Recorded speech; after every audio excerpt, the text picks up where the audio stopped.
전능하신 아버지 하나님, 천지의 창조주를 믿습니다. 나는 그의 유일하신 아들 우리 주 예수 그리스도를 믿습니다. 그는 성령으로 잉태되어 동정녀 마리아에게서 나시고 본디오 빌라도에게 고난을 받아 십자가에 못 박혀 죽으시고 장사된 지 사흘 만에 죽은 자 가운데서 다시 살아나셨으며 하늘에 오르시어 전능하신 아버지 하나님 우편에 앉아 계시다가 거기로부터 살아있는 자와 죽은 자를 심판하러 오십니다. 나는 성령을 믿으며 거룩한 공교회와 성도의 교제와 죄를 용서받는 것과 몸의 부활과 영생을 믿습니다. 아멘. 다 함께 찬송가 200장 찬송하시겠습니다.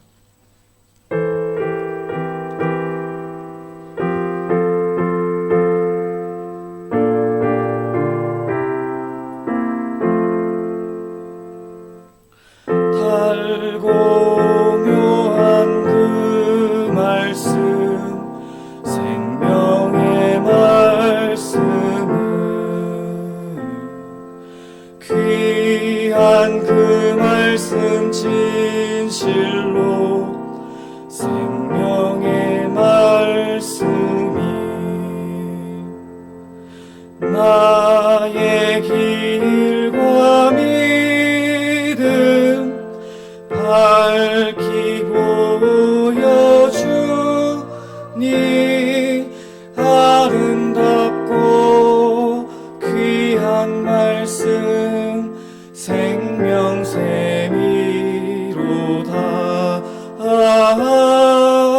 아름답고 귀한 말씀 생명샘이로다.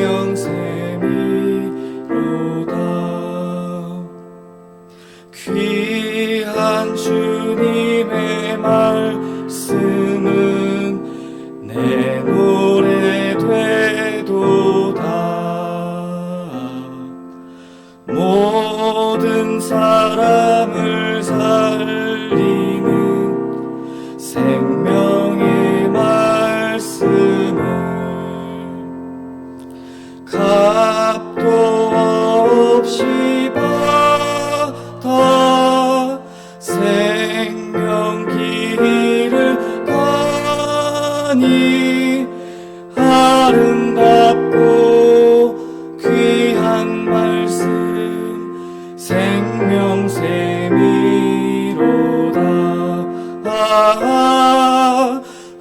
아름답고 귀한 말씀 생명샘이로다.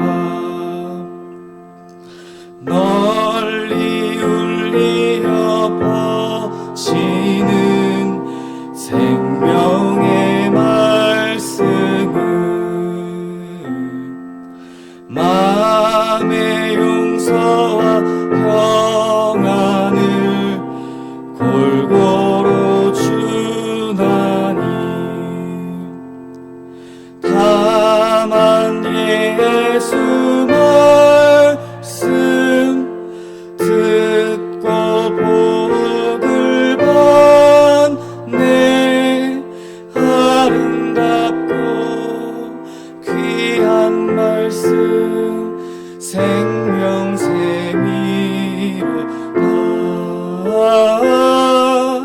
아름답고 귀한 말씀 생명샘이로다.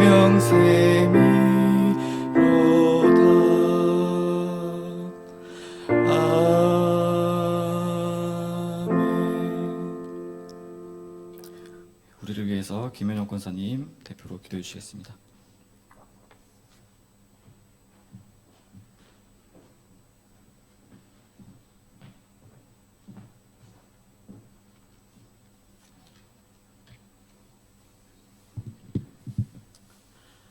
변함없는 십자가 사랑으로 지난 3일 동안에도 저희를 지켜주시고 오늘도 주님의 은혜를 갈망하는 마음으로 예배케 하심에 감사드립니다. 코로나19 전염병으로 인류는 수개월째 두려움과 고통 속에 계속되는 확진자 발생으로 언제 종식될지, 백신이 언제 나올지 모르는 현실을 살아가는 우리의 일상에서도 생활 거리두기에 직면해 있습니다. 하나님 아버지, 우리의 죄악을 십자가의 보혈로 용서하시고 치료제 백신이 개발되도록 은혜를 베푸소서. 국정을 맡은 위정자들이 하나님 경외함으로 무너진 나라의 공의와 정의를 바로 세워가며 코로나19로 인해 위축된 경제와 남북관계를 소통의 리더십으로 잘 타개하여 평화적인 통일 이루게 하소서.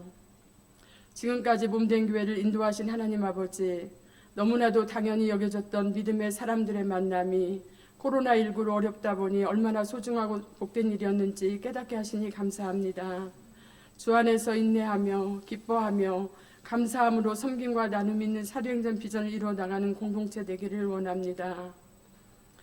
습한 우기를 지내고 있는 교우들의 가정과 연로하신 어른들의 건강을 지켜주시고 자매교회 후원하고 있는 미자립교회 파송 선교사님들 선교 기간을 지켜주소서. 주님의 은총 가운데 김수환 담임 목사님 회복의 심을 통하여 이전보다 더욱 건강하셔서 목회하시는 데 어려움 없도록 인도하소서. 수고하시는 부교자님들의 사역에도 성령님 동행하시고 또한 이 시간 예배 주제 세 번째 특강을 기대합니다. 최명훈 전도사님 성령 충만케 하시고 말씀하시는 하나님을 만나는 기쁨의 시간으로 저희를 인도하소서. 우리의 소망이신 예수 그리스도 이름으로 기도드립니다. 아멘.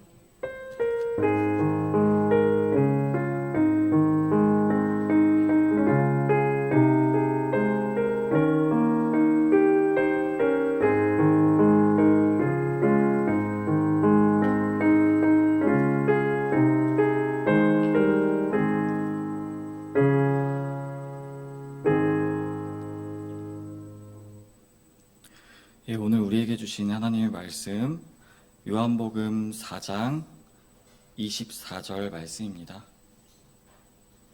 신약성경 148페이지에 있습니다. 요한복음 4장 24절 말씀입니다. 다 함께 합독하시겠습니다. 하나님은 영이시니 예배하는 자가 영과 진리로 예배할지니라. 아멘. 할렐루야, 반갑습니다. 오늘 주제는 창조의 이유와 예배라는 주제입니다. 먼저 함께 나눠볼 개관은 이렇습니다. 첫째로 예배의 어원과 성서의 기원, 성경에 나타나는 첫 예배를 살펴보고 두 번째로 하나님의 창조사역과 그 목적, 하나님께서 이 세상을 창조하시는 과정, 그 안에 나타나는 하나님의 마음과 뜻을 살펴보고 세 번째로 성서에서 나타나는 예배의 모습과 형태, 신구약에서 나타나는 모습, 그리고 네 번째로 예배의 균열, 예배를 이익으로 취한 사람들, 종교개혁의 시작이 되는 이야기, 다섯 번째로 하나님이 찾으시는 예배자, 하나님이 정말 원하시는 예배는 어떤 예배인지, 그리고 여섯 번째 마지막으로 우리가 살아가는 이유, 예수 그리스도를 믿는 그리스도인으로서 세상을 살아가는 이유가 마무리입니다. 굉장히 일단 떨리네요. 일단 먼저 예배의 어원과 성서의 기원입니다. 예배의 어원을 먼저 한번 보여주시면 예배의 어원을 제가 네 가지 4개 국어로 준비를 해봤습니다. 첫 번째는 히브리어입니다. 히브리어에는 예배라고 할 수 있는 대표적인 두 개의 단어가 있습니다. 첫 번째로 아바드, 그 다음에 두 번째로 샤하라는 히브리어가 있는데요. 아바드는 종으로서 주인을 섬긴다는 뜻입니다. 그리고 샤하는 경배하다, 굴복하다, 사지를 완전히 엎드리는 것을 말합니다. 그리고 그 다음으로 헬라어입니다. 헬라어도 두 가지가 대표적으로 있는데요. 하나는 프로스퀘네오, 또 다른 하나는 라트레이아라는 것이 있습니다. 먼저 프로스퀘네오는 노예가 주인에게 다가가서 그 발에 입을 맞추는 그런 모습을 말합니다. 그리고 라트레이아는 우리의 삶 속에서 하나님을 섬기는 것, 어떻게 보면 이 라트레이아가 지금 우리가 드리고 있는 가장 예배에 해석적으로 맞는 부분인 것 같습니다. 그리고 영어입니다. 워십은 워스 가치와 쉽, 신분이라는 이 두 개의 단어가 합쳐져서 존경과 존귀를 받을 만한 가치가 있는 자라는 뜻을 가지고 있습니다. 그리고 마지막으로 우리나라 한글 예배입니다. 예배는 글자 그대로 예의나 예절을 갖추어 절하다는 뜻을 가지고 있습니다. 종교행위의 기본을 신의 형상이나 상징 앞에 절하는 것으로 알고 있던 우리 전통에서 나온 말이 기독교 예배에 그대로 적용된 사례입니다. 이 네 개의 언어 해석에서 알 수 있는 점은 공통되는 부분으로 예배의 대상과 예배를 드리는 사람이 서로 다른 입장에 나뉘어 있음을 확인할 수 있습니다. 가령 주종 관계로 표현되어지기도 합니다. 예배의 언어적 해석을 보면 예배는 다분히 행위적이고 또 의식적인 부분으로 미루어 볼 수 있습니다. 그러나 오늘 본문 말씀인 영과 진리로 예배하라라는 요한복음의 구절처럼 예배는 단순히 육체의 행위나 의식이라는 형태로만 볼 수는 없습니다. 그 다음으로 예배의 기원입니다. 현 예배에 어떻게 보면 지금 우리가 드린 예배의 가장 첫 번째 예배의 모습, 그것은 창세기에 나와 있는 다들 잘 아실 가인과 아벨의 제사입니다. 그런데 여기서 되게 재미있는 점은요, 가인과 아벨이 드린 제사가 첫 번째 예배라고 우리가 알고 있지만 가인과 아벨은 첫 번째 사람이 아니거든요. 첫 번째 사람은 분명히 있었죠. 바로 아담과 하와입니다. 그런데 성경 어느 곳을 찾아보아도 제가 정말 다 샅샅이 찾아봤거든요. 근데 아담과 하와가 제사를 드리거나 예배의 비스무리한 어떤 형태를 보이는 모습은 성경에 나타나 있지 않더라고요. 그러면은 왜 이유가 뭘까요? 그 이유를 아는 분은 없을 겁니다. 성경에 나타나 있지 않거든요. 아담과 하와에게 왜 제사나 또는 예배의 형태를 주문하지 않으셨는지는 하나님만 아시겠죠? 그러나 우리는 가인과 아벨의 제사 사건을 통해서 확실히 알 수 있는 점이 하나가 있습니다. 그 확실한 하나는요, 하나님께 무언가를 올려드리는 제사의 행위가 아담과 하와가 에덴 동산에서 쫓겨난 이후에 생겨난 일임을 알 수는 있습니다. 성서적으로, 왜냐하면 창세기 4장 3절에 세월이 지난 후에 가인은 땅의 소산으로 제물을 삼아 여호와께 드렸고라는 첫 제사가 성경에 나와 있거든요. 그럼 여기서 한번 가볍게 생각해 볼까요? 이전에 제사는 없었습니다. 그러나 가인과 아벨은 제사를 드리고 있습니다. 제사를 드리지 않았던 시기가 분명히 있고 또 제사를 드리는 시기도 분명히 있습니다. 그럼 이렇게 생각할 수 있죠. 제사를 시작하게 된 계기가 있겠구나. 아쉽게도 그 계기 또한 정확히 알 수가 없습니다. 성경에 명확하게 나타나 있지 않거든요. 그런데 우리 아담과 하와를 한번 잠깐 볼까요? 하나님께서 아담과 하와에게 직접 말씀하십니다. 그들에게 나타나셨습니다. 아담과 하와가 선악과를 먹은 이후의 내용입니다. 창세기 3장 7에서 8절인데요. 제가 봉독하겠습니다. 이에 그들이 눈이 밝혀져 자기들이 벗은 줄을 알고 무화과나무 잎을 엮어 치마로 삼았더라. 그들이 그날 바람이 불 때 동산에 거니시는 여호와 하나님의 소리를 듣고 아담과 그의 아내가 하나님의 낯을 피하여 동산 나무 사이에 숨은지라. 이 구절을 보면 그 아담과 그의 아내 하와가 하나님의 낯을 피하여 나무 사이에 숨었다는 것을 알 수 있습니다. 다시 말해, 원래는 숨었다는 건 뭐죠? 숨지 않았던 모습이 있는 거죠. 하나님과 함께 있었는데 선악과를 먹은 다음에 하나님에게서 숨게 됩니다. 그 전에는 없었던 모습이죠. 그러니까 다시 가인과 아벨의 제사로 돌아와서, 자꾸 왔다 갔다 해서 죄송합니다. 와서 아담과 하와는 드리지 않았는데 가인과 아벨은 어째서인지 드리고 있는 제사가 어떤 계기로 시작되었는지가 우리가 예배의 기원이라고 할 수 있습니다. 그런데 성경에 정확한 예배의 기원이 나와 있지 않기 때문에 우리가 이 제사가 왜 시작되었는지 지금부터 합리적인 사고를 한번 해보려고 합니다. 추론을. 아담과 하와가 하나님과 함께 있었다. 그런데 가인과 아벨은요, 하나님과 함께 있었을까요? 물론 하나님께서 가인에게 직접 말씀하시는 장면이 나오기는 해요. 창세기 4장 6에서 7절에요. 그러나 아담과 하와의 불순종으로 인해 이미 하나님과 인간의 관계는 이전과 같지 않았던 것 같습니다.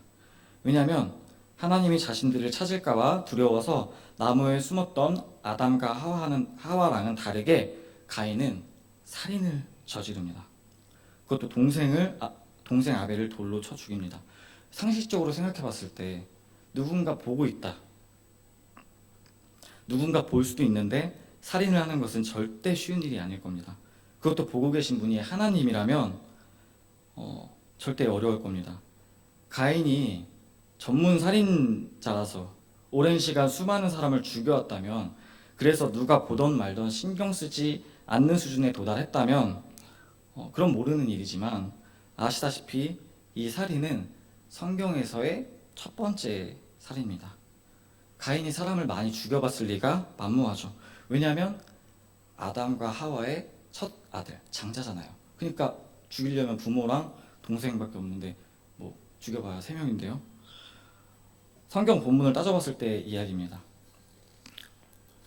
그래서 가인과 아벨이 제사를 드리기 시작한 이유는 인간과 하나님의 관계가 깨어졌기 때문에 드리기 시작했다고 볼 수 있습니다.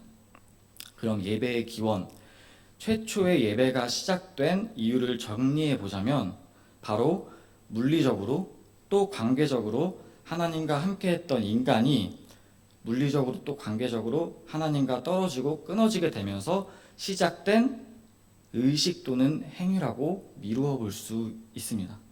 잠깐 여기서 많은 성도님들이 또 궁금해하시는 부분이 있는데요. 창세기 4장으로 넘어와서 가인과 아벨의 제사가 있었잖아요. 그 가인의 제사는 왜 받지 않았을까요? 답을 혹시 아시는 분이 계신가요? 이때 하나님과 멀어진 인간이 하나님께 가까이 나아가고자 제사를 드렸는데, 가인은 농사하는 자였고 아벨은 양치는 자였습니다. 그래서 가인은 땅의 소산으로 제물을 삼아 드렸고, 아벨은 양의 첫 새끼와 그 기름으로 드렸는데, 하나님께서는 아벨의 제사만 받으시고 가인의 제사는 받지 않으셨습니다. 어떤 사람은 이렇게 말하더라고요. 가인의 제사를 받지 않으신 이유가 아벨은 첫 새끼를 드렸고 가인은 첫 소산을 드리지 않아서 하고 말하기도 합니다. 그런데 좀 더 통전적인 해석은요, 하나님께서 가인의 제사를 받지 않은 이유로 가인의 마음에 선이 없었다고 말하고 있습니다. 그게 통전적인 해석입니다. 창세기 4장 7절에서 하나님께서 가인에게 이렇게 말씀하십니다. 창세기 4장 7절, 내가 선을 행하면 어찌 낫을 들지 못하겠느냐. 선을 행하지 아니하면 죄가 문에 엎드려 있느니라. 죄가 너를 원하나 너는 죄를 다스릴지니라. 가인의 제사가 실패한 이유는 가인의 마음에 선이 없었기 때문이라면, 이 시기에 드려졌던 제사는 단순히 이 제물의 바쳐짐, 어떤 이 제물의 이 모양이나 이 어떤 퀄리티에 있었던 것은 아닌 것 같아요. 좋은 제물을 드려서 하나님 받으시고 안 좋은 제물 드려서 안 받으시고 같은 것이 아니라, 제사를 드리는 그 사람의 마음 상태가 제사의 성공과 실패에 큰 영향을 준 것 같습니다. 다음으로 빨리 넘어가서 하나님의 창조 사역을 잠깐 볼까요? 창세기 1장과 2장에는 하나님의 창조 사역을 담고 있습니다. 1장에는 태초에 하나님께서 천지를 창조하십니다. 첫째 날에는 빛, 둘째 날에는 궁창, 셋째 날에는 땅, 넷째 날에는 해와 달, 다섯째 날에는 어류와 조류, 여섯째 날에는 동물과 사람을 창조하십니다. 1장의 창조 사역 중 특징은 창조의 과정 중 오로지 사람만 하나님의 형상대로 창조하십니다. 그리고 하나님께서 각 창조의 과정 중에 보시기 좋았다고 말씀하시는 장면이 둘째 날을 빼고 총 5번이 나오는데요. 그 중에 인간을 창조하신 여섯째 날에 보시기에 심히 좋았다라고 말씀하십니다. 특징이죠. 그럼 2장에서는 어떤 창조가 있었나요? 2장에서는 사람을 흙으로 지으시고 생기를 그 코에 불어 넣으십니다. 그리고 동방의 에덴 동산을 창설하시고 거기에 사람을 두십니다. 그 후 하나님께서 사람에게 처음으로 명령을 하십니다. 동산에 있는 나무 열매를 임의로 먹되 선악을 알게 하는 나무 열매는 먹지 말라라고 말씀을 하시죠. 그리고 아담이 혼자 사는 것을 좋게 보지 않으시고 돕는 배필을 만드십니다. 너무나도 잘 아시는, 어떻게 보면 저보다도 더 많이 들으셨을 창세기 1장과 2장의 창조 과정을 간략하게 살펴보았습니다. 우리는 여기서 세상을 창조한 조물주가, 다시 말해 주님이 당신께서 창조하신 피조물 중에 인간에게 가장 집중하고 있다는 사실을 알 수 있습니다. 1장에서 생육하고 번성하여 땅에 충만하고 땅을 정복하고 모든 생물을 다스리라고 하시면서 창조하신 피조 세계를 다스리는 자로 사람을 세우십니다. 그리고 사람을 창조하시고 심히 좋아하시고 2장에서는 에덴 동산을 사람을 위해 창설하십니다. 그리고 그 안에 있는 모든 나무 열매를 허락하시죠. 선악과만 빼고요. 창세기 1, 2장에 나타난 하나님의 모습은 지극히 사람에게 집중되어 있습니다. 마치 하나님이 이 모든 만물을 창조하신 이유가 사람에게 있는 것 같이 느껴지기도 합니다.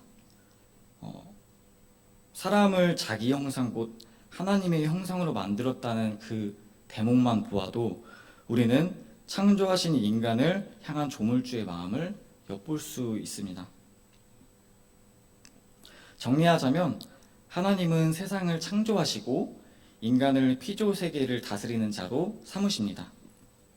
그러니까 피조물 중에 가장 우위에 두시고 하나님께서는 그 인간에게 창조의 목적을 말씀하십니다. 창세기 1장 26절에 하나님이 이르시되 우리의 형상을 따라 우리의 모양대로 우리가 사람을 만들고 그들로 바다의 물고기와 하늘의 새와 가축과 온 땅과 땅이 기는 모든 것을 다스리게 하자 하시고, 하나님이 그들에게 복을 주시며 하나님이 그들에게 이르시되 생육하고 번성하여 땅에 충만하라, 땅을 정복하라, 바다의 물고기와 하늘의 새와 땅에 움직이는 모든 생물을 다스리라 하시니라. 이 말씀에서 나타나는 목적은 하나님이 피조세계를 창조하신 이유가 인간이 땅을 정복하고 모든 생물을 다스리게 하기 위함이라고 우리는 충분히 볼 수 있습니다. 그래서 창조사역은 다분히 인간을 향한 하나님의 역사로 우리가 해석을 합니다. 그러면 이제 또 후루룩 넘어가서 성서에 나타난 예배의 모습과 형태를 한번 보겠습니다. 이제 가인과 아벨의 제사는 잠깐 뒤로 밀어놓고 이후에 나타나는 예배의 모습과 형태를 살펴보고자 합니다. 성경에 나타나는 예배의 형태는 크게 구약에서 나타나는 모습과 신약에서 나타나는 예배의 모습으로 나누어 볼 수 있습니다. 먼저 구약은 출애굽기 15장에 유월절의 예식과 규례를 알려주십니다. 이후 레위기에서 제사법을 통해 제사장 중심 예배의 모습을 가르쳐 주십니다. 제사란 한마디로 정의하면요, 하나님의 거룩하심과 정의라고 말할 수 있습니다. 제사는 인간이 하나님의 형상으로 창조되었으나 아담과 하와의 타락으로 죽을 수밖에 없는 죄인임에도 불구하고 하나님과 교제할 수 있는 기회를 만들어 주시는 것이기 때문입니다. 다시 말해 제사라고 하는 형식은 피조된 인간을 위한 하나님의 배려이며 사람을 구원하시는 하나님의 수단의 일부였다고 볼 수 있습니다. 제사는 첫째, 하나님에게 감사와 존경을 나타내는 헌물적인 의미가 있고요. 둘째, 하나님과 교제의 수단. 셋째, 죄의 속량의 수단이 그 목적입니다. 그러한 목적을 달성하기 위하여 제사라고 하는 형식은 무엇보다도 그 제사를 드리는 당사자의 회개와 순종이라는 내적 신앙의 표현이 필수였습니다. 레위기에 나타나는 5가지 대표적인 제사를 좀 봐보려고 하는데요. 사실 저는 이거 이렇게 대학원 공부하면서 자세히 이렇게 공부하기 전까지는 레위기, 뭐 민수기, 신명기는 잘 손이 가지 않는 성경책이었거든요. 아마 다들 그러시리라 생각하는데 그런 의미에서 한번 짚어드리고자 제가 준비를 했습니다. 먼저 첫 번째로 번제, 두 번째로 소제, 세 번째로 화목제, 네 번째로 속죄제, 다섯 번째로 속건제가 있습니다. 먼저 번제는 다 태워드리는 것으로 헌신의 의미를 가지고 있습니다. 소제는 곡식 제사로 보통 다른 제사랑 함께 드려집니다. 의미로는 충성, 헌신, 감사입니다. 화목제는 감사화목제, 서원화목제, 자원화목제 이 세 가지로 의미는 각 감사, 서원, 자원을 가지고 있습니다. 화목제의 특징은 이 감사화목제의 경우 당일에 이웃들과 함께 나누어 먹는 제사입니다. 제사 중에 나누어 먹는 제사는 유일한 제사이죠. 더불어 구약의 이 화목제의 모양이 신약에서 예수님이 십자가로 하나님과 화목하게 되어 성도들의 성찬으로 승화되기도 합니다. 다음 속죄제로는 보통 속죄제가 모든 제사 중에서 가장 먼저 드려지는 제사이고 그 제사의 의미는 죄의 용서입니다. 마지막으로 속건제는 죄의 용서와 배상을 위해 드리는 건데 사람과의 관계 회복 그리고 하나님과의 관계 회복을 위함입니다. 특징은 성물이나 범죄로 인한 속건제는 손해를 입힌 사람이나 그 물건을 위해서 5분의 1을 더 드리는 것입니다. 이 5대의 제사를 하나의 그 단어로 꿰뚫어 보자면 바로 희생입니다. 이 모든 제사는 다 희생적이거든요. 제물이 희생함으로 그 제사가 하나님께 드려지는 원리를 가지고 있습니다. 다음은 제사 방법입니다. 제사 방법은 총 4가지로 화제, 요제, 전제, 거제로 나뉘어져 있습니다. 먼저 화제는 한문에 있는 그 내용처럼 불로 하는 것, 요제는 흔들어 드리는 것, 그리고 전제는 부어 드리는 것, 그리고 거제는 들어 드리는 것으로 나뉩니다. 레위기의 이 레위기라는 그 글자의 뜻은 어원은 와이크라라고 하는 건데 이게 무슨 의미냐면 그가 부르셨다라는 의미입니다. 유대인들은 이런 그 흔한 습관이 있다고 해요. 책의 제목을 정할 때 그 책의 가장 첫 번째 단어 있죠. 그 단어를 그 책의 제목으로 이름을 짓습니다. 그래가지고 레위기가 그가 부르셨다라는 게 우리가 레위기 1장 1절에 보면은 하나님께서 회막으로 모세를 부르십니다. 그러니까 모세를 부르신다는 그 단어가 레위기의 제목이 된 거죠. 레위기는 본격적으로 제사의 방법을 말씀하십니다. 이거는 이제 추론인데요. 아마 그 전에 출애굽기 때 아론이 금송아지를 만들어서 난리를 쳤던 그런 부분을 인지를 하시고 그런 걸 방지하기 위해서 올바른 예배학이 필요하다고 생각하신 것 같습니다. 그래서 아주 자세하게 제사의 방법을 말씀하면서 올바른 방법으로 하나님께 나아가도록 이스라엘 백성을 이 레위기라는 말의 의미처럼 불러주십니다. 구약 성경의 제사의 신학은 중앙 성소 사상이었습니다. 다른 곳에서 드리거나 다른 곳에서 예배하는 것이 아니라 오직 이 성소, 성막 안에서 하나님과 만나고 하나님께 드리고 하는 것이 바로 이 구약 신학의 중심이었습니다. 신명기에서 강조하고 있죠. 구약 시대가 끝나고 제가 지금 말이 굉장히 빠른가요? 저 물 한 모금만 마시겠습니다.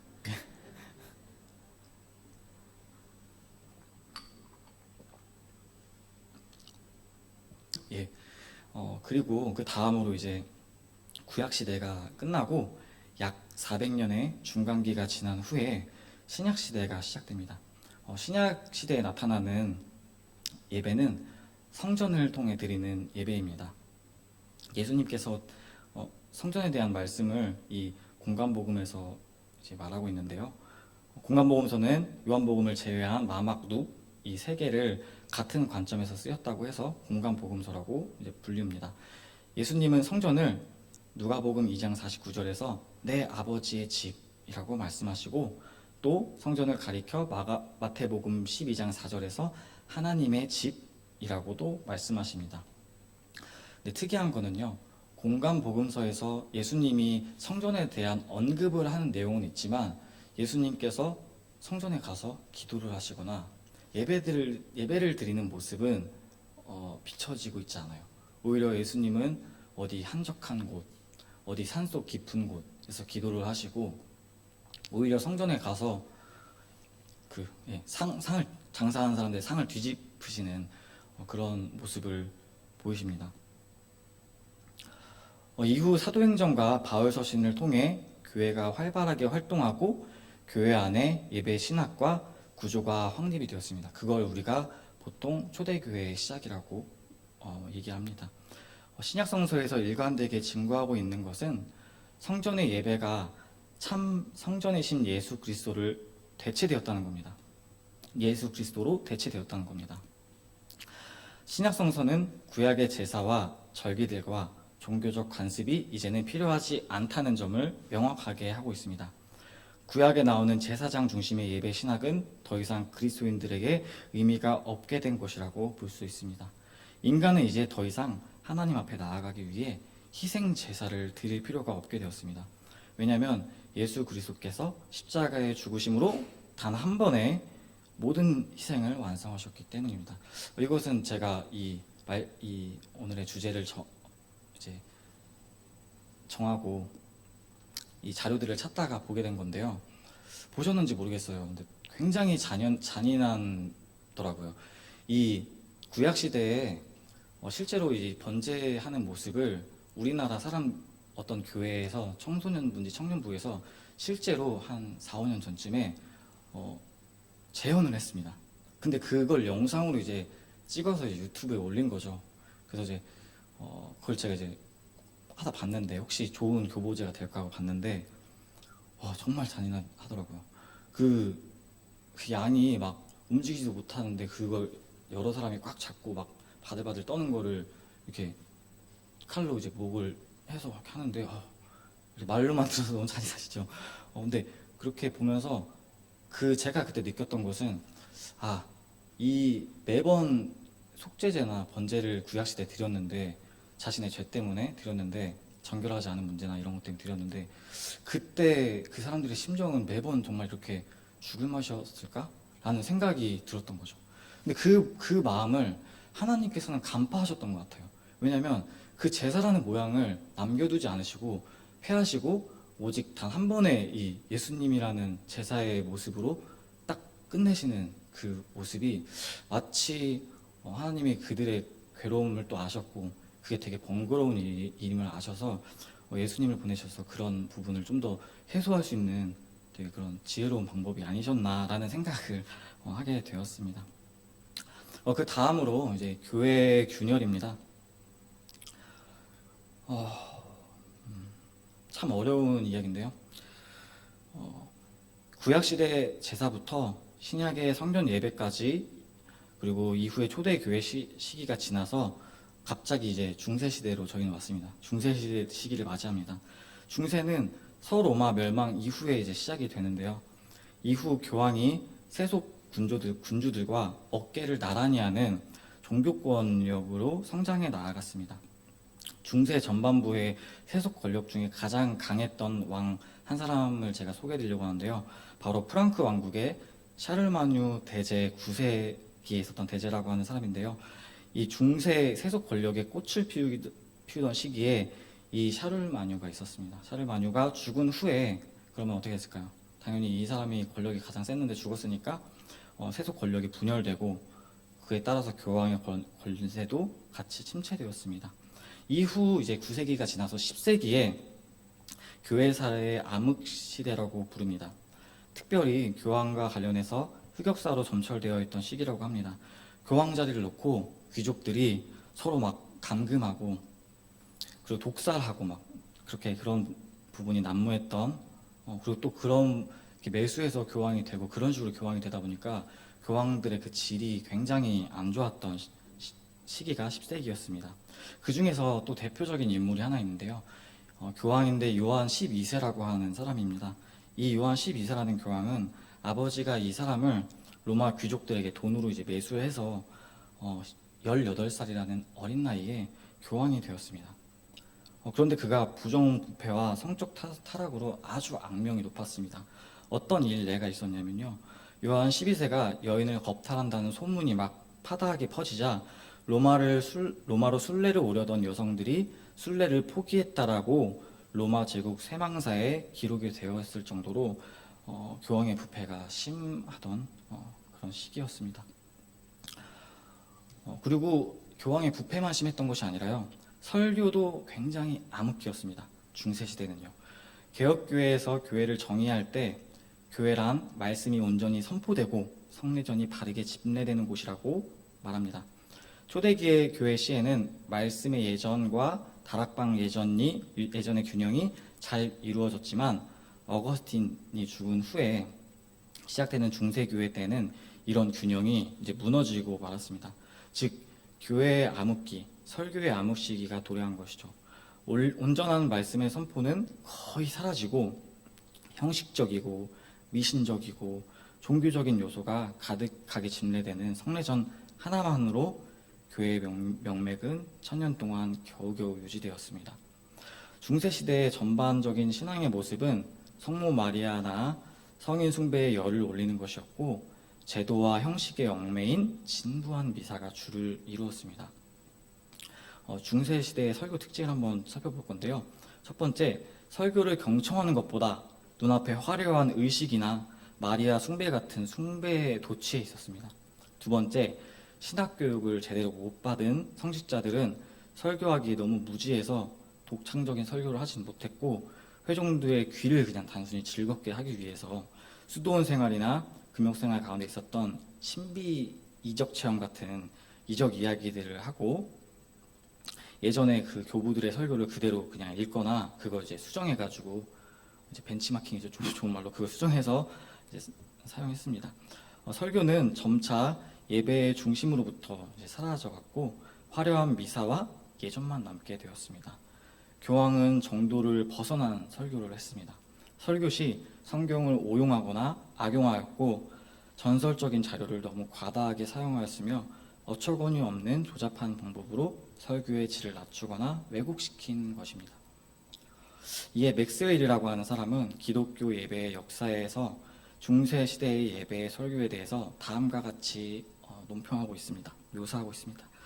미사는 구경거리로 전락되었고 미신적이며 화려하게 장식된 의식, 알지 못하는 언어로 미사가 진행되어서 청취가 불가능하였다. 설교는 무덤 속으로 빠져들어가는 듯 했으며 대부분의 교구 신부들은 너무나 무식해서 설교를 하기에는 너무 부족하였다. 성경이 봉독되어야 할 자리는 성자들의 생활 얘기나 전설로 채워졌다. 성경은 예배자들의 모국어로 전달되지 않았으며 미사의 헌금과 면죄부는 성직 매매와 착취의 근원이 되었다. 이에 종교개혁은 시급하고 필연적이었다. 여기서 말하고 있듯이 바로 이런 이 교황의 부패, 이 중세 교회의 어떤 부패의 시작이, 몰락의 시작이 그 이면의 배경에는 바로 종교개혁이 있었습니다. 중세 교회의 예배는 예배 의식을 화려하고 장엄하게 발전되어 가긴 했지만 정작 그 안에 숨겨진 예배의 신학, 초대 교회가 가졌던 기쁨을 상실하고 말았습니다. 사제가 중재자가 되어서 예수 그리스도의 피와 살을 담보로 하나님을 거래하는 예배 신학의 변질이 교회를 타락했습니다. 결국은 돈이죠. 결국은 면죄부 팔고 결국은 다 돈으로 자신의 이익으로 교회와 예배를 탐닉하는 사람들 때문에 이 중세 교회가 몰락하는 어떤 일부분의 지분을 차지하고 있습니다. 교회의 타락은 언제나 교회의 예배의 타락과 연결되어 있다고 볼 수 있습니다. 예배가 타락되었기 때문에, 예배의 본질이 변화했기 때문에 교회가 타락했다고 볼 수 있습니다. 중세 교회의 예배 신학의 변질과 타락으로 인해 교회는 종교 개혁을 결국은 맞이하게 됩니다. 이렇듯 예배는 자신의 이익으로 취하며 또는 단체의 정치적 수단으로 사용되게 하게 된다면 이 중세 교회처럼 이렇게 부패로 인해서 몰락하게 된다는 것을 우리는 반면 교사를 삼을 수 있는 겁니다. 그렇다면 우리 이제 안 좋은 예배에 반대되는 참된 예배는 무엇일까요?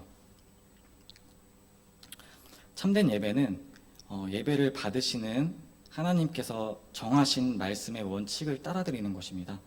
하나님께서는 말씀을 통해 자신이 받으시는 예배는 다음과 같은 특성을 가지고 있다고 말씀하셨습니다. 우리 함께 다 같이 혹시 오늘 본문 말씀 보이시면 읽어볼까요? 시작.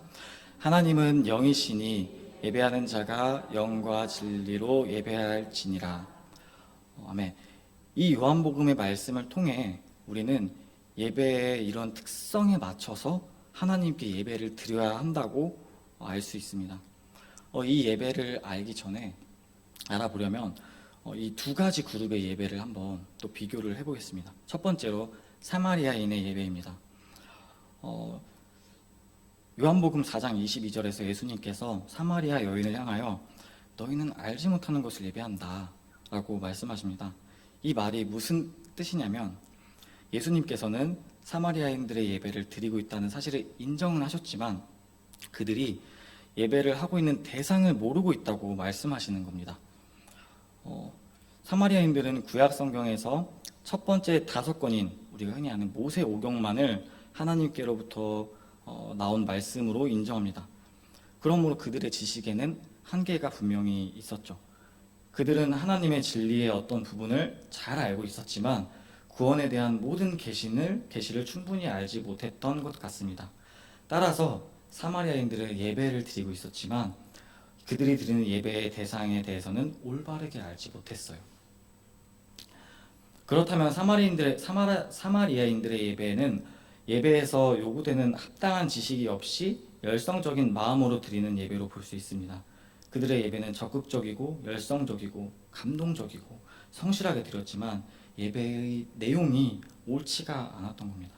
다시 말하자면 그들은 마음으로 예배를 드렸지만 진리로는 드리지 않았다고 볼 수 있습니다. 20세기인 오늘날까지도 사마리아 사람들은요 약 400명 정도밖에 안 되는데요. 그들의 성일에 그리심산에 가보게 되면 그들이 모세 시대에 행해던 율법을 정확하게 짐승들의 각을 뜨는 모습을 볼 수 있다고 합니다. 아까 제가 이제 영상을 봤던 거를 지금도 이 사람들은 하고 있는 거예요. 사마리아인들은 여전히 모세 시대에 살고 있으며 그러한 삶을 포기하려 하지 않습니다. 그들은 열정적인 마음으로 예배를 드리지만 올바른 지식 혹은 내용이 그들의 예배에서 결여되어 있었습니다. 그럼 반대로 또 다른 두 번째 케이스입니다. 유대인들의 예배. 요한복음 4장 22절에서 예수님께서는 우리는 아는 것을 예배하노니 구원이 유대인에게서 남이니라 라고 말씀하고 계십니다. 유대인들은 사마리아인들과는 정반대였습니다. 그들은 39권의 구약성경 전부를 받아들이고 구원에 대한 계시를 소유하고 있었습니다. 분명히요. 그들은 진리를 소유하고 있었던 거죠. 그러나 유대인들은 마음이 부족했습니다. 마태복음 6장 1에서 8절을 보면은 유대인들은 냉담하고 율법적이며 외식적이었다는 사실을 말씀하고 있습니다. 유대인들은 그러니까 외양은 갖추고 있으나 거기에 마음이 담겨있지 않았던 것이죠. 물론 하나님에 대해 열심히 있었던 유대인들도 있었을 수 있습니다. 근본적으로 그러나 유대인들의 종교에는 생명력이 없었다는 것은 사실입니다. 진리를 소유했으나 마음은 텅 비어 있었습니다. 이처럼 유대인의 예배는 진리를 따라 드렸지만 마음은 거기에 없었던 것이고 사마리아인의 예배는 마음으로는 드렸지만 진리를 따라 드렸던 것은 아니었다는 것이죠. 여기서 우리는 이 예배의 극단적인 두 가지 모습을 볼 수 있는데 하나는 사마리아인의 예배, 즉 감정뿐인 예배이고 다른 하나는 메마른 정통주의입니다. 예배의 형식과 어떤 그런 정통주의에 대한 부분은 우리가 있지만 그 마음에는 열정이 없는 예배인 거죠. 사마리아인들에게는 마음은 있었지만 지식은 없었습니다. 그러나 예수님께서 말씀하시는 참된 예배는 영과 진리가 함께 해야 한다고 말씀을 하고 있습니다. 성도님께서도 이 말씀에 공감을 하시나요? 예, 이건 제 경험적인 이야기를 제가 꼭 하고 싶어서 이렇게 말씀을 한번 드려보려고 하는데요. 제가 학부 시절에 예배가 무엇인지 저 나름대로 깨닫게 된 계기가 있습니다.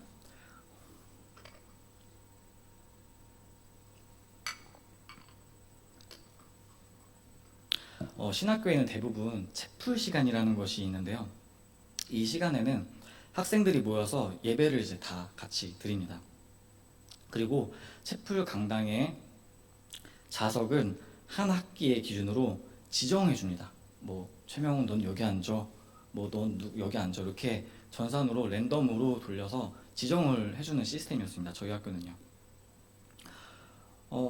그러니까 제가 원하는 사람이랑 예배 드릴 수 없고, 지정 좌석이 정해지면 한 학기 동안 이제 잘 모르는 분이나 또 아는 사람이 걸릴 수 있지만, 모르는 사람과 채플 시간마다 이제 함께 이렇게 다닥다닥 붙어서 예배를 드리게 됩니다. 채플 시간 설교에는 이제 간혹 가다가 교수님들이 설교를 하실 때도 있지만, 대부분 보통 다른 교회 목사님들이 설교를 하러 오십니다. 매번 설교하시는 목사님이 다 다릅니다. 정말 반복됐던 목사님이 한 번도 없었던 것 같아요. 제 기억에는. 그러니까 설교의 내용도 천차만별이었습니다. 그러던 어느 날 그 옆자리에 계신 분이 설교를 들으시며 감동적이셨는지 눈물을 이렇게 뚝뚝 떨어뜨리시면서 예배 설교를 들으시는 거예요. 전 집에 가면서 그 설교가 그렇게 감동적이었나? 라는 생각을 했습니다. 그런데 또 어느 날은 이분이 정말 그 예배를 드린다는 모습이라고 볼 수 없을 만큼 휴대폰에 집중하라고 뭘 자꾸 하시더라고요. 제가 이제 보고 싶지 않아도 조용한 시간에 옆에서 이렇게 계속 하시니까 이제 자꾸 보이더라고요. 그리고 또 어느 날 채플 시간에 어떤 목사님께서 설교를 하시는데, 내용을 듣다가 조금 거북한 듯 휴대전화를 꺼내시더라고요. 근데 그때 제가 딱 느낀 게, 저도 느꼈거든요. 이게 설교 내용이 잘 기억은 안 나지만 그때의 느낌은, 한창 영적으로 이제 불타는 그런 신학생이 들었을 때는 이거 좀 거북하다, 그런 느낌의 설교였던 것 같아요. 그래서 저에게 그런 생각이 의문이 들었습니다. 설교가 예배의 중심 또는 핵심일까? 만약 저렇게 성경적이지 않고 듣기 거북한 설교를 하게 된다면 그 예배는 실패한 예배가 되는 걸까? 라는 의문이 들었어요.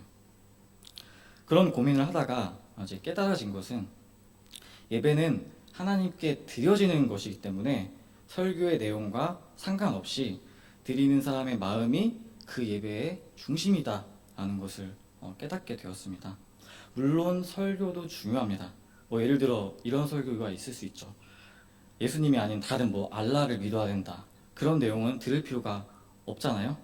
그런 설교는 당연히 이제 우리가 걸러내야겠지만, 그러나 예배의 시간은 단순히 설교만 있는 것은 아닙니다. 설교가 분명히 많은 시간을 차지하고 지분을 가지고 있는 건 사실이지만, 예배의 시작부터 예배의 끝인 주기도문까지 그 모든 과정이 하나도 빠짐없이 전부 다 중요한 예배의 일부분이라는 거죠.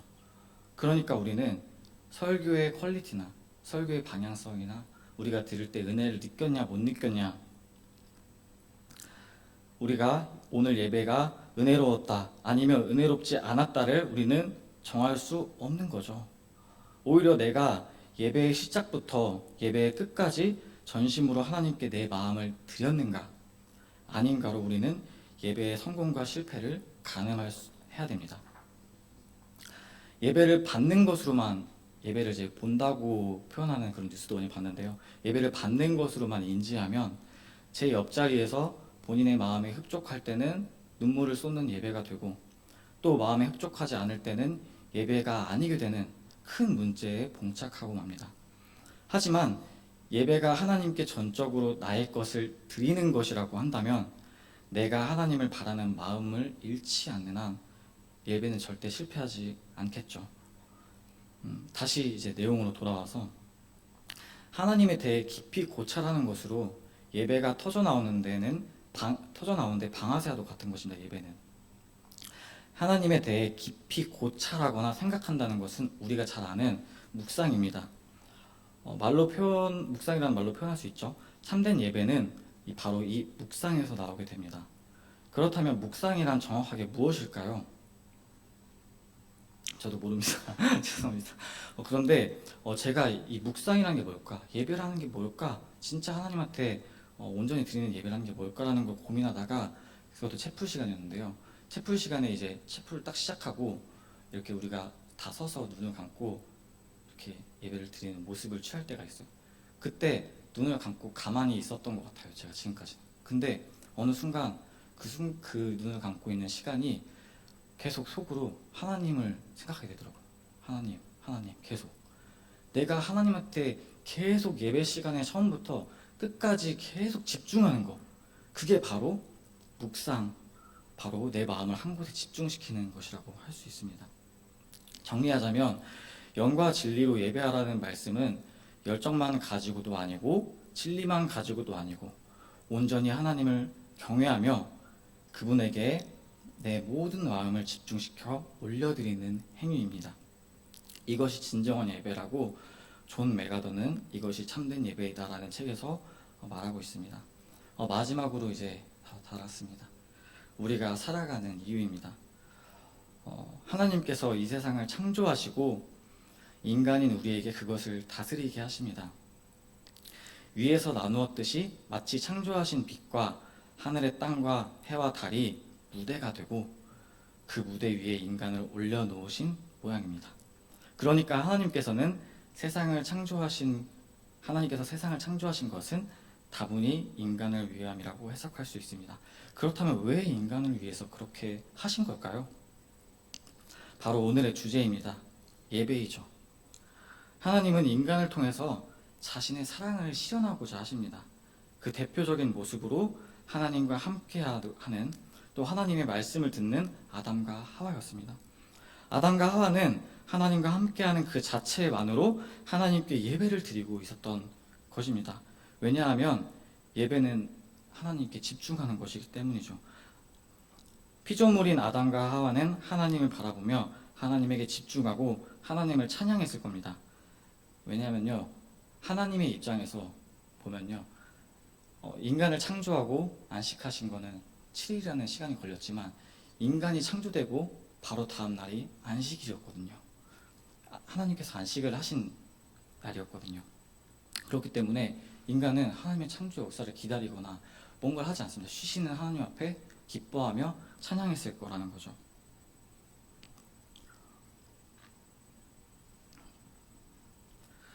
그러니까 아담과 하와가 그 창조된 모습 그대로 있는 것이 바로 하나님의 영광을 나타내는 일이었습니다. 피조물이 창조주에 대해서 할 수 있는 일이 뭐가 있을까요?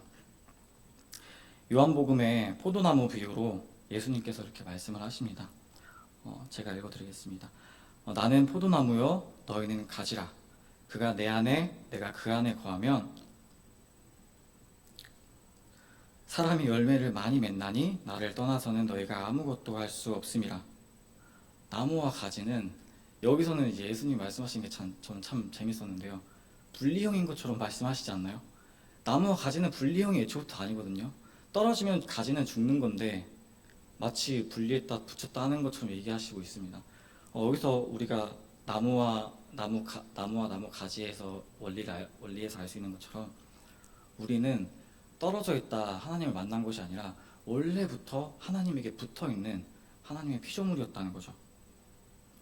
그러니까 우리가 나무 가지로서 그렇게 그 자리에 그대로 있는 게 바로 하나님께 영광을 올려드리는 일이고 그 자리가 바로 우리의 원래의 자리이자 예배의 자리인 것입니다. 우리는 가지로서 아무것도 할 수가 없습니다. 그러나 하나님께서 나를 만드셨고 나를 사랑하셔서 이 세상을 창조하시고 예수님을 보낸 것이 피조물의 원래 자리이고 그것이 창조주에게 향한 우리가 할 수 있는 최선입니다. 마지막으로 이 소요리 문답의 1문을 한번 제가 읽어드리려고 하는데요. 소요리 문답의 1번입니다. 인생의 제일 된 목적은 무엇인가? 답입니다.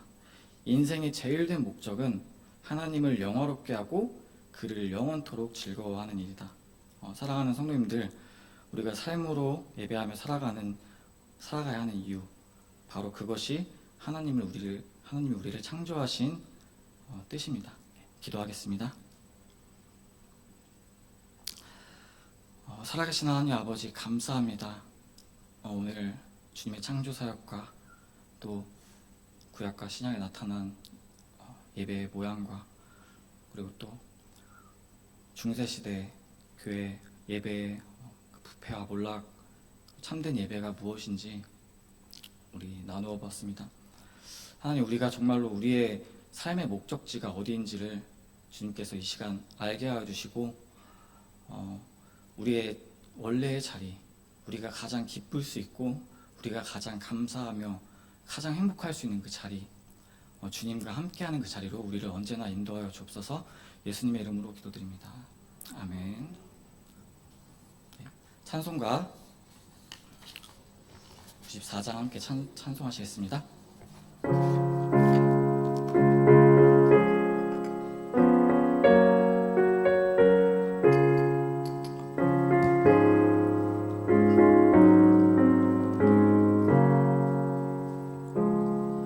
주 예수보다 더 귀한 것은 없네. 이 세상 보기와 바꿀 수 없네. 영죽을 내배신 돌아가신 그 놀라운 사랑 잊지 못해. 세상 즐거움 모두 버리고 세상 자랑 다 버렸네. 주 예수보다 더 귀한 것은 없네. 예수 밖에는 없네. 주 예수보다 더 귀한 것은 없네. 이 세상 명예와 바꿀 수 없네. 이전에 즐기던 세상 일도 주사 뺏지 못해. 세상 즐거움 다 버리고 세상 버렸네. 주 예수보다 더 귀한 것은 없네. 예수 밖에는 없네. 주 예수보다 더 귀한 것은 없네. 이 세상 행복과 바꿀 수 없네. 유혹과 핍박이 몰려와도 주 섬기는 내 맘 변치 않아. 세상 즐거움 다 버리고 세상 자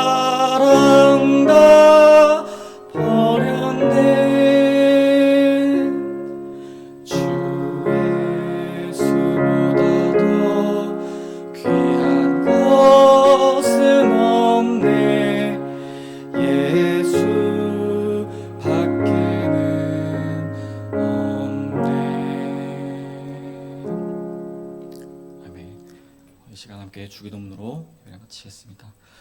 하늘에 계신 우리 아버지, 아버지의 이름을 거룩하게 하시며 아버지의 나라가 오게 하시며 아버지의 뜻이 하늘에서와 같이 땅에서도 이루어지게 하소서.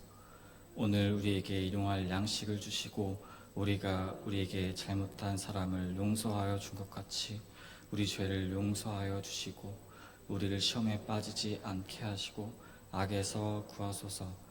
나라와 권능과 영광이 영원히 아버지의 것입니다. 아멘.